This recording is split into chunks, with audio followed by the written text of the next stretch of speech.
Welcome to Daily Pulse, where we keep your finger on the pulse of the latest breaking news and the news they're keeping from you. A quick reminder to head on over to Rumble to watch our full show. If you're not subscribed to our channel yet, do so right now to catch our no-holds-barred reporting brought to you by the Vigilant Fox and Zeee Media. Tonight, President Trump has picked another vaccine queen to serve in his administration, this time as Surgeon General. Data centers are growing at an alarming rate, and the consequences are proving to be deadly. And a secret Pentagon project to merge soldiers and machines has resurfaced. Let's get into the Daily Pulse.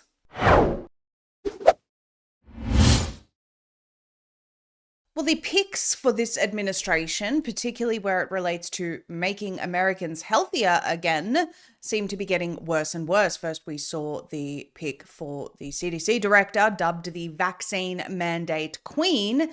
And now Trump has announced his new Surgeon General pick, who absolutely is another vaccine queen by the looks of it. This is from John Fleetwood's Substack. Trump Surgeon General pick Dr. Zeee repeatedly instructed Americans to take the COVID-19 shot, one of the most death-linked drugs in modern U.S. history. Here she is. President Donald Trump's nominee for U.S. Surgeon General, Dr. Nicole Safia, spent the COVID-19 pandemic publicly urging Americans, particularly the elderly and medically vulnerable, to receive the COVID-19 shots. Dr. Safia is a board-certified radiologist, director of breast imaging at Memorial Sloan Kettering Cancer Center in Monmouth, Fox News contributor and author. She earned her MD from Ross University, completed residency at Maricopa, and a breast oncologic imaging fellowship at the Mayo Clinic. Here is Donald Trump's announcement. I'm pleased to announce that I'm nominating Dr. Safia to be the next Surgeon General of the United States of America. He says she's a star physician who spent her career guiding women facing breast cancer through their diagnosis and treatment while tirelessly advocating to increase early cancer detection and prevention, while at the same time working with men and women on all other forms of cancer diagnosis and treatments. My immediate thought is, has this particular doctor done any work in the space of the turbo cancers exploding following the COVID-19 injections? Has she done any education on this? Has she encouraged any research into the amount of cancers exploding following the COVID-19 shots? If not, can we really call her a star physician in that arena? Because the links are undeniable. There have been multiple studies published to this effect, and I'm a little bit concerned that we're calling certain cancer doctors star physicians if they haven't even acknowledged this very clear crisis that actually urgently needs to be addressed following the COVID shot rollout. John Fleetwood goes on, federal safety surveillance data show that COVID injections have become one of the most death-reported and injury-reported pharmaceutical products in modern US history. Now, as she is elevated for one of the highest health officers in the country, critics argue her role in persuading Americans to accept a pharmaceutical intervention linked to unprecedented reported deaths, hospitalizations, and injuries is not simply controversial. They argue it is professionally and morally disqualifying. It goes on that in December of 2020, Dr. Safia told the Reboot Chronicles podcast Dean DeBase, quote, "I would encourage as many people as possible to get the vaccine, especially if you are over the age of 55. If you are over 55 and have comorbidities and obesity, you should absolutely get the vaccine."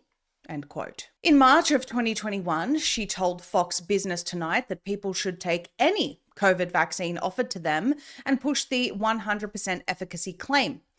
But people have been pretty choosy about which COVID vaccination they want to receive. Fox News medical contributor Dr. Nicole Safia told Fox Business Tonight Tuesday that patients shouldn't waste time worrying about the label and should take what they can get. Quote, "The vaccine that is offered to you is the vaccine that you should consider getting," she said. "I don't necessarily think that every single person needs to get a vaccine. I believe it's a personal choice." Safia said a conversation regarding risk versus choice is important to have with patient's physician if there are underlying conditions, but emphasized her confidence in all three vaccines anyway. Quote, "They have all demonstrated 100% efficacy in keeping people out of the hospital and saving their life when it comes to the severity of COVID-19, she said. We all know that that was absolutely a false narrative peddled by mainstream media, by mainstream doctors, by the pharmaceutical companies, by everyone, pretty much. There was no efficacy in the end, by the end of it, once you even... Does everyone remember that timeline where they played Albert Bourla and Fauci saying, oh, it's 100% efficacy, oh, 90% efficacy, oh, 80%, and all the way it just kept going down and down and down. The whole thing was a complete lie. And she says, therefore, if you feel a vaccine is right for you, I encourage you to get any vaccine that is being offered to you. Well, in May of 2021, Safia criticized those opposed to vaccines and told Megyn Kelly she wished she could have taken 20 COVID jabs after claiming the drug is incredible and very safe. In July of 2021, the radiologist told Fox News viewers the quote-unquote best way to protect themselves from COVID-19 is to get vaccinated. Take a listen.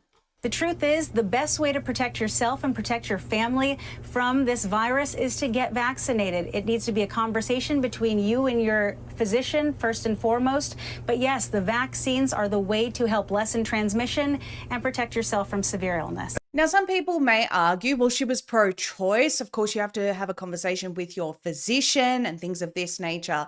But the reality is that a lot of people didn't have that choice because of quote-unquote experts that were out there on Fox News and other outlets just like it saying, this is completely safe and effective. The best way to protect yourself is to get this injection. So, you know, the standard lines that we all heard during that period, because of those lies that people were told, that then paired with the pressure that was put on employers to mandate these shots on their employees, was the perfect storm to make sure that every single person on earth got these injections. It was specifically because of the lies that were pushed. Had these physicians said a different story, if they went on to these various news broadcasts and said, you know, we don't have all the data yet. This is experimental. The data shows that thus far it appears that this is going to protect, but we're not entirely sure. And please bear in mind, these are experimental. We don't know the long-term safety effects.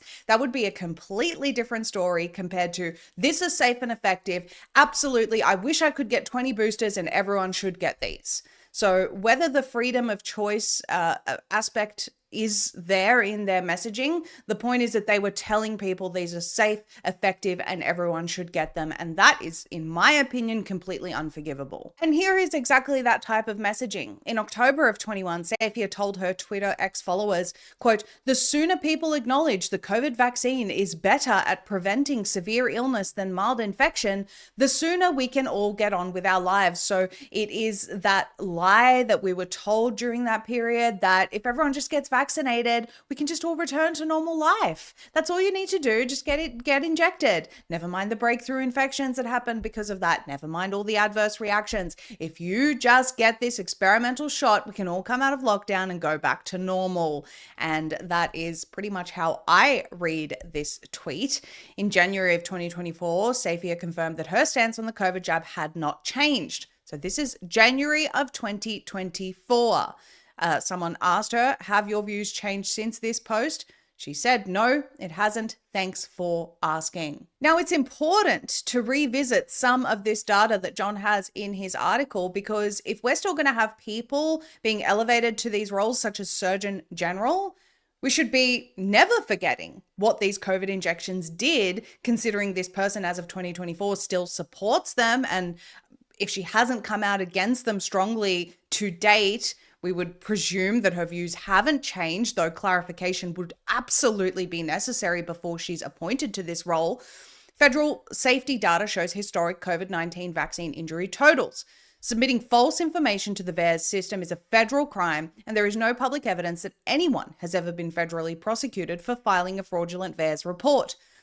According to publicly available open VAERS data through March 27, 2026, so this is this year, over 1.6 million COVID vaccine adverse event reports, over 39,000 COVID vaccine reported deaths, over 220,000 COVID vaccine reported hospitalizations.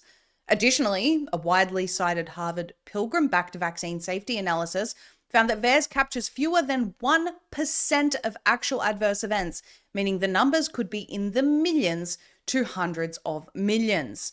The Surgeon General role raises public trust questions. As Surgeon General, Safier would become one of America's most visible federal medical authorities, helping shape national public health messaging on vaccines, pandemic preparedness, pharmaceutical interventions, preventive health campaigns, emergency medical guidance.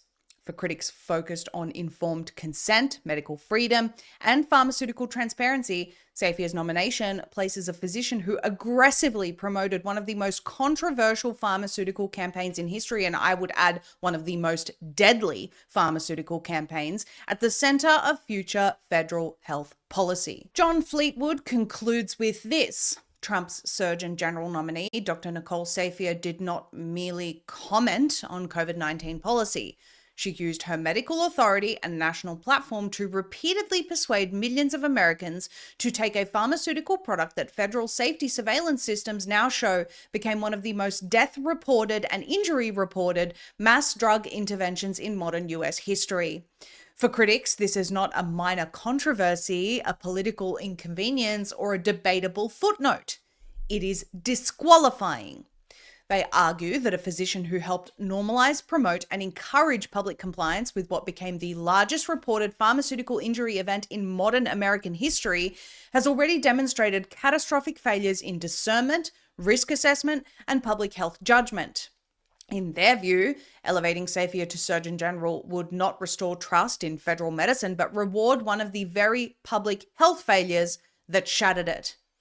And I'll add here that their comeback is, well, we were only going on the science we had available at the time.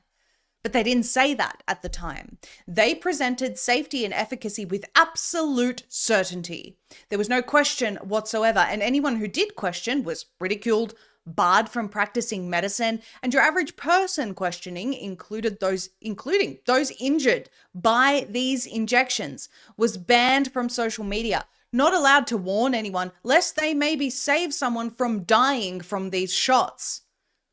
As we said before, the messaging could have been, this is experimental. Approach at your own risk. There are a lot of unknown risks. We have a lot of people reporting deaths and injuries from the shots, so buyer beware. But that was not their messaging at the time, and it certainly wasn't Dr. Safier's messaging at the time or now. This is yet another demonstration of zero commitment to MAHA principles and the opposite of what was promised to the American people being delivered. There is a serious problem with health insurance in America. Over 200,000 Americans per year are driven into bankruptcy due to health events despite having health insurance. On average, 20% of people have their claims denied altogether, leaving them and their families helpless, not to mention the additional out-of-pocket expenses, despite dumping thousands of dollars per year into unreliable insurance and deductible payments.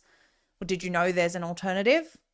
In the midst of all of this, a revolutionary model has emerged that is resulting in just shy of 100% of medical bills being funded, and at literally a fraction of the cost. It's called Crowd Health, with over 28,000 members helped with medical bills, a 99.9% funding success, and over $56 million in medical bills saved. This alternative method of healthcare is sweeping the nation, and people need to know this option exists for them and their loved ones. Crowd Health is not insurance. You can opt out of the broken system and take your power back. Get started today for $99 per member per month for the first 3 months, which includes your member fee and Crowd Health contributions, by using the code PULSE at joincrowdhealth.com/pulse. That's joincrowdhealth.com/pulse. Remember to use code PULSE. In the midst of what we're being told is the greatest energy crisis in modern history, being caused by the closure of the Strait of Hormuz, you would think there would be a moratorium on data centers worldwide. But there isn't. They're spreading like an aggressive cancer, and the consequences are proving to be deadly. You may have heard about Project Matador, a data center being planned for the Texas Panhandle, which is set to not only be the largest in the country, but in the world. It is planned for up to 18 million square feet, approximately 6,000 acres, and will reportedly use up to 96 billion kilowatts of electricity per year. Some people are speculating that it would use far more than that, maybe double or triple that number, but let's go with the conservative number, 96 billion kilowatts. Currently, all of Texas homes combined are using approximately 172 billion kilowatts annually. That means Project Matador is set to consume roughly 55 to 65% of all Texas residential electricity use. And that is just one of the hundreds either in operation, construction, or planning stages. To give you the figures, there are 87 in operation in Texas that we could find, approximately 135 under construction, and a pipeline of over 600 data centers planned in Texas alone. We continue to hear reports of how these data centers are absolutely destroying communities, and it's happening all over the country and the world. A small town in Louisiana is in chaos because of Meta. Take a listen to this report. Meta's new $27 billion AI data center is causing chaos in a small town in Louisiana. In February, I flew down to Louisiana, to Richland Parish, a rural county where Meta is building a mega AI data center. Just to put it in perspective for you, this AI data center is 4 million square feet, 2,250 acres. That's roughly 70 football fields. When I was in Richland Parish, I spoke to over a dozen residents and really got to hear their concerns. People are talking about how their rents are going up because there are thousands of workers coming from out of state, staying in these massive RV parks. I also spoke to local businesses that are suffering. While there are definitely businesses that are making money hand over fist, you're also finding small businesses that are struggling because they can't get in with the right people or get the right catering jobs for the Meta workers on site, for example. And then you're also just seeing a tremendous amount of noise and bright lights. This is a massive site that's brightly lit all night long, and people just see a halo over their house. It's important to keep in mind that this area of Northeast Louisiana has typically struggled with jobs, with poverty, and this AI data center is considered to be an economic boom opportunity for the whole region. A lot of people ask me whether these mega AI data centers are worth the disruption. I can tell you that I've now visited 5 across the country, in Texas, in Michigan, and in Arizona, as well as Louisiana. And I can say it's hard to tell how it's going to play out. They are incredibly disruptive. The residents often don't realize what's happening until it's already happening. There are many people who still hope that the long term is beneficial for these regions, but right now, it's chaos. Now, she's giving a very conservative take there. Well, we don't know exactly how this is going to play out. We're not sure if this is going to be beneficial for communities. In my opinion, anyone giving you that take simply doesn't understand where they're taking AI, the ultimate control they will have with it, and the ways in which these data centers are going to completely drain water and energy to the point where communities won't be able to live there anymore. In my view, that may be the entire point of continuing to put these data centers in rural communities. It serves the smart city agenda, make the countryside unlivable so people have no choice but to move to the cities. And what are they going to do next to ensure communities have absolutely no say? Well, now it's a military operation. That's what's happening in Utah, apparently. The proposal for what is referred to as the Stratos project will actually rival Project Matador in the Texas Panhandle. Jason Bassler on X says the largest hyperscale data center in the world is being proposed in Box Elder County, Utah. It's approximately 40,000 acres, 62 square miles, backed by Canadian millionaire Kevin O'Leary. Fast-tracked by Utah's Military Installation Development Authority, backed by Governor Spencer Cox, with the public locked out of the decision process. Utah say hello to a 50% increase in CO2 emissions, polluted water, and 24/7 noise and light pollution. So is this the new tactic? Apart from all the NDAs that they had in place to make sure that communities couldn't find out about the fact that data centers were planned for their areas until it was too late, now we have millionaires or billionaires coming in, foreign born, by the way, saying, hey, we're going to partner now with the military. This is now a military operation. And guys, you have no say because this is needed for national security. That is certainly the case with this particular installation in Utah, it seems. And just in case people don't understand how horrible this actually ends up being for a community, how unlivable this makes a place, here's just one example. Noah B. Price says, this is what it sounds like living half a mile from a data center at 1 a.m. They're sucking 5 million gallons of water per day in a drought state, while you can't even collect rainwater in some places. It's true, they've made that illegal in some places. Constant roar, no sleep, destroyed property values. This is the AI future they sold us? Wake up. Take a listen to this clip.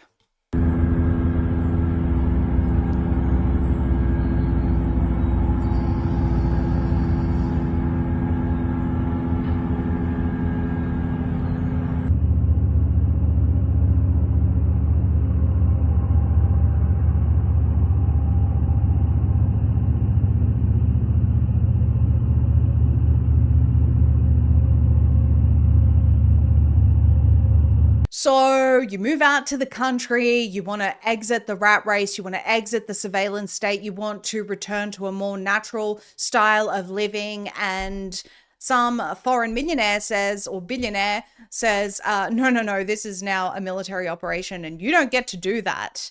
So that's only part of how it's actually destroying communities. Light pollution, EMF, all of the bleeding resources or sucking up resources. Those are some of the issues.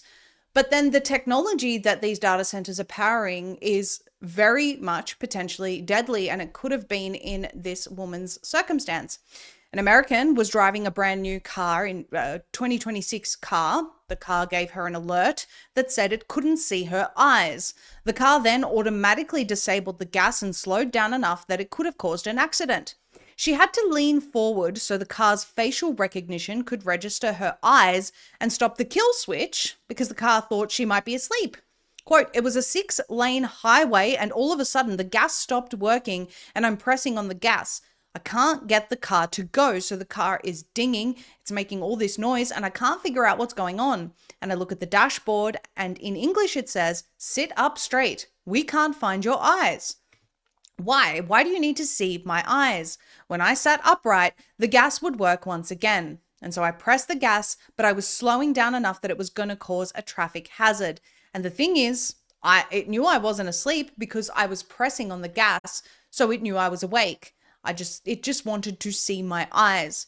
So once I sat upright and leaned forward, I guess it did facial recognition. And then it says, may I send you these results to a third party? This is horrifying considering the new mandate to have kill switches in every new vehicle by 2027, which Republicans just pushed. It looks like it's already happening.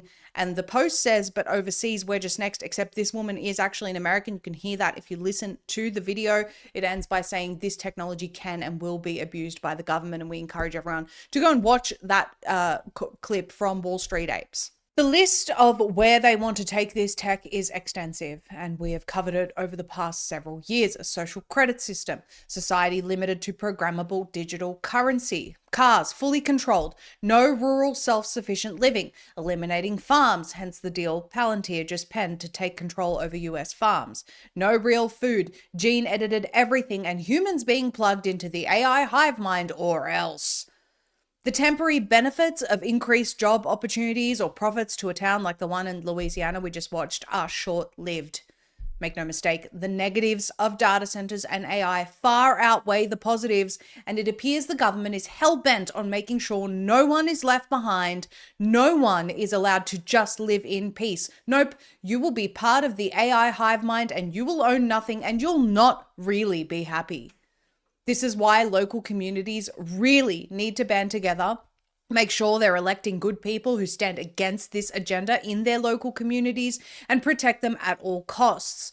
We need some form of sanctuary from the Eye of Sauron over at Palantir HQ, and we need to urgently protect one another from this truly horrific future they are attempting to thrust us into. History shows a consistent pattern. When money can be created without limits, or when companies issue more shares and dilute ownership, purchasing power almost always goes one way, down. That's the system most people are in today, and it's why many families are turning to gold and silver assets with limited supply that have historically held their value. The question most Americans have is how to transition away from declining dollars. And that's where Genesis Gold Group comes in. They've helped thousands of families move a portion of their savings into physical gold and silver through structured strategies, including converting existing retirement accounts like IRAs and 401ks into precious metal IRAs.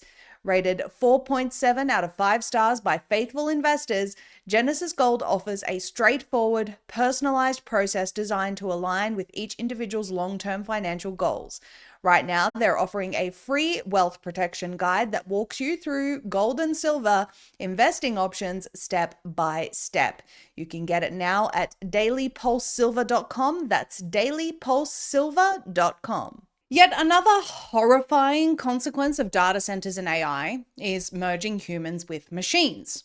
We've covered DARPA's N3 program in the past, quite extensively actually, but it went pretty quiet after it was first uncovered, and there may be good reason for it.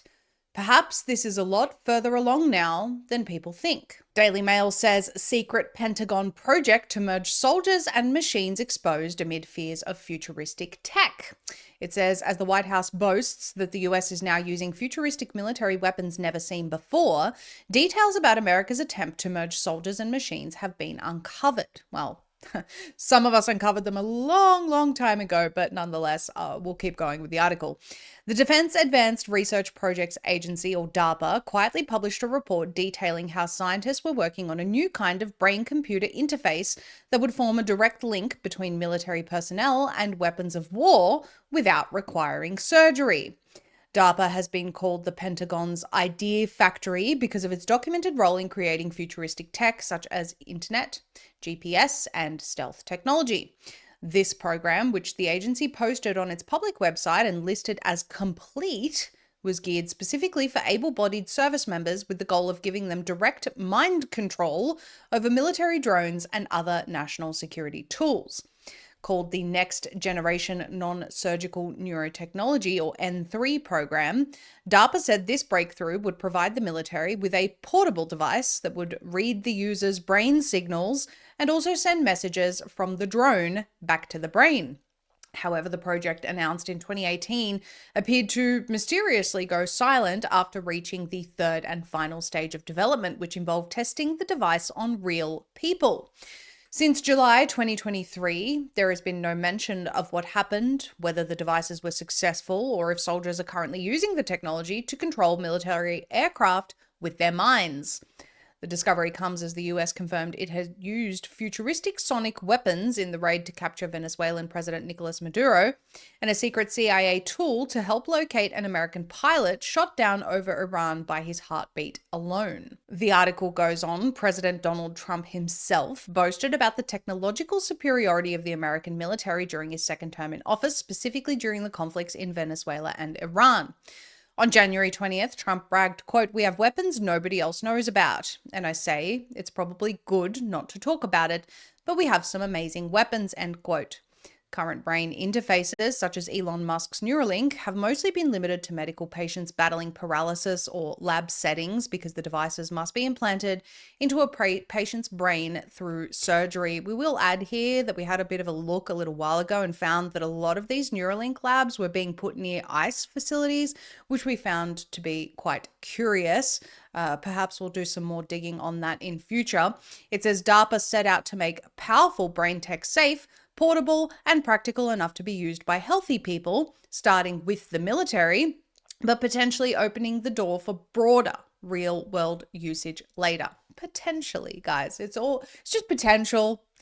The N3 program provided funding to 6 research teams in 2019, including Battelle Memorial Institute in Ohio, Carnegie Mellon University in Pennsylvania, Johns Hopkins University Applied Physics Laboratory in Maryland, Rice University in Texas, and California's Palo Alto Research Center and Teledyne Scientific.